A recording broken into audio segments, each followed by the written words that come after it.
What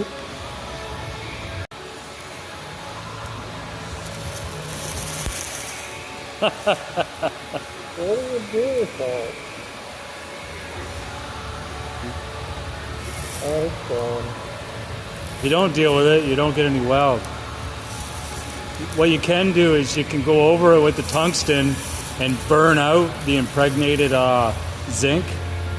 It makes it a little easier because you can't even grind it off, because when you grind it, it just smears it in. Let's see. That's just nasty.